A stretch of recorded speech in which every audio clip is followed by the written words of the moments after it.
মহান স্বাধীনতা দিবস আজকে ২৬ তারিখ। একটু আগে আমার বড় ভাই রাজাক সাহেব বলেছে যে ২৫ তারিখে ট্রেনজিট ক্যাম্পে ছিল, নেভেল ট্রেনজিট ক্যাম্পে। অনুরূপভাবে আমি ট্রেনজিট ক্যাম্পে ছিলাম। আমার এক ভাই আমির আলী হওয়াদার এখানে আছে, মুজফ্ফর ভাইয়া আছে, আলতাফ তালুকদার চলে গেছে। আরও বেঙ্গল রেজিমেন্টের যদি কোনো ভাইরা থাকে তারাও বলতে পারেন যে আমরা ছিলাম ওই দিন রাত্রে। আমরা ২৫ তারিখ রাত্রে ঢাকাতে অবস্থান, কারো ফ্লাইট ছিল ২৬ তারিখ, ২৭, ২৮, ২৯ তারিখ।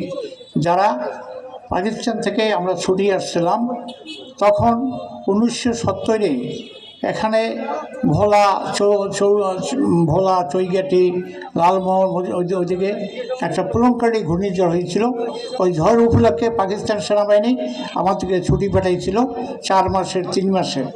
এই ছুটি থাকাকালীনই এই পাক হানাদার বাহিনীরা আমাদের উপরে এই বর্বর রচিত এবং তারা অন্যায়ভাবে, যেমন BDR headquarter, police headquarter, Bengal regiment, এদের উপরে ঝাঁপিয়ে পড়ে এবং তাদেরকে নিরস্ত্র বাঙালির উপরে হতাহত করে, মাহবুবদের ইজ্জত নষ্ট করে। কিন্তু আমি আরেকটি জিনিস বলতে চাই, সেটা হচ্ছে স্বাধীনতার ঘোষণা ২৭ তারিখ বিকালে কালুরঘাট ভেতর থেকে আসছিল। তখন 3rd বেঙ্গলের সিও ছিল পাঞ্জাবি অফিসার, আর মেজর জিয়া ছিল 2AC। মেজর জিয়া কালুরঘাট ভেতর থেকে বলছিল যে আমি মেজর জিয়া বলছি, বঙ্গবন্ধুর অনুপস্থিতিতে আমি মহান স্বাধীনতা ঘোষণা করছি। এটা কি কথা ঠিক না? ঠিক না মিথ্যে বলি? আচ্ছা, কাজী বলছিলাম বঙ্গবন্ধুর অনুপস্থিতিতে আমি স্বাধীনতা ঘোষণা করছি। রাখেন, কথা শেষ করতে দেন, কথা মনে থাকে না। আমারও বয়স হয়েছে, আপনাদের বয়স হয়েছে, হ্যাঁ। কিন্তু কথা হয়েছে এটা যে এখানে যারা মুক্তিযোদ্ধারা আসছেন সবাই আমার ভাই, কেউ স্বামীহারা আছে, তারাও এখানে আসছে, তাদেরকেও ধন্যবাদ জানাই। একটি কথা না বললেই নয়, 16ই ডিসেম্বর, 26শে মার্চ, 21শে ফেব্রুয়ারি অনেক ভাইরা বলে দাওয়াত পাই নাই আমু কেমনে। এটা বাংলা, আমাদের গ্রামের ল্যাঙ্গুয়েজে বললাম দাওয়াত পাই নাই আমু কেমনে। আরে ভাই, যখন ভাতাটা আসে তখন তো ঠিক মতোই নেই আমরা, তখন তো দাওয়াত লাগে না, এমনি চলিয়ে আসি। যখন বৈশাখী ভাতা না পান তখন কেমন ভাই বৈশাখী ভাতাটা পামু কবে? হ্যাঁ, 26শে মাসের 5,000 টাকা অ্যানাউন্স পামু কবে? এগুলোর যদি খোঁজখবর রাখেন ভাইয়া, তো এটার খোঁজখবর রাখেন। এটা আমি আপনাদের কাছে অনুরোধ জানাচ্ছি, একজন মুক্তিযোদ্ধা হিসেবে। আপনারাও মুক্তিযোদ্ধা।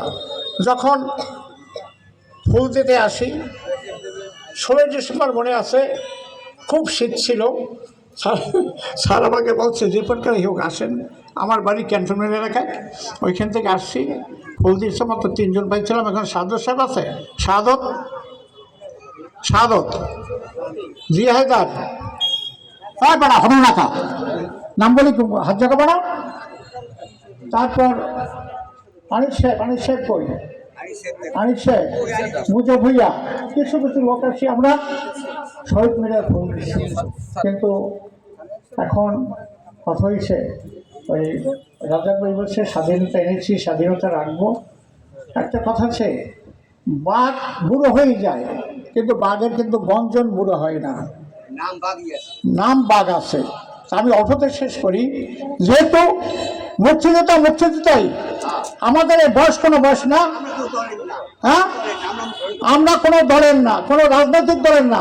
রাজনৈতিক মাঠে রাজনৈতিক বক্তব্য দেবেন, যখন মুক্তিযোদ্ধা মঞ্চে আসবেন তখন দল থাকবে না।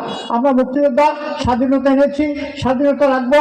স্বাধীনতার জন্য যদি এই বুড়ো বয়সে প্রাণ দিতে হয় তাও দেব। যদি মনে করেন যদি কোথাও আমাদের কাজে লাগে, রাইফেল নিয়ে হাত পারবেন না, পাহারা তো দিতে পারবেন, তাই না? হ্যাঁ, সেন্টি ডিউটি করবেন। কিন্তু কথা হচ্ছে বোঝামাবাই বলেছেন, আমার ভাই রাজ্জাক সাহেব বলেছে, আমরা পাকিস্তানি সেনাবাহিনীর, পাকিস্তানি নেভির আমরা ছুটি আসছিলাম, যাইতে পারি নাই। তবে একটা কথা কি, স্বাধীনতার ঘোষক মেজর জিয়াউর রহমান, সে ঘোষক, তার ডাকে আমরা যারা সেনা, নৌ, বিমান, সশস্ত্র বাহিনী, তার ডাকেই কিন্তু আমরা অগ্রসর হয়েছি, না ভুল বলছি? আচ্ছা, কিন্তু স্বাধীনতার ঘোষক জিয়া জানতো উনি যদি এটা পরাজয় হবে তো ওনার ফায়ার অ্যাক্সিডেন্টে বিচার হবে, অথবা ওনার ফাঁসি হবে, অথবা ওনার ফাঁসি হবে। একটু কথা বলেন, কম বলেন।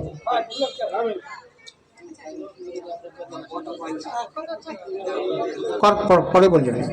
কিন্তু আমরা যারা যুদ্ধ করেছি, আমাদের কি তখনকার সরকার, অস্থায়ী সরকার যা ছিল, কোথায় ছিল ওটা আমার মনে আসছে না, মুজিবনগর সরকার, তারা কি কেউ আমাকে বলছে, আপনাকে আমাকে বলছে যে ভাতা দেব, যুদ্ধ নামেন? বলছে? দেশের জন্য নামছেন, ভাতার কথা কিন্তু কোনো সরকার বলে নাই, ঘরের কথা বলে নাই, ভাতার কথা বলে নাই, ছেলের চাকরি বলে নাই, মেয়ের চাকরি বলে নাই, তারপর নাতি নাতনির চাকরি বলে নাই। কিন্তু সরকার আমাদের উপরে সন্তুষ্ট, এটা করতেছে। আমরা সরকারের প্রতি লাখ লাখ শুকরিয়া আদায় করি যে আমাদের উপরে এটা করতেছে। হ্যাঁ, কিন্তু কথা হচ্ছে স্বাধীনতা এনেছি, স্বাধীনতা রাখবো।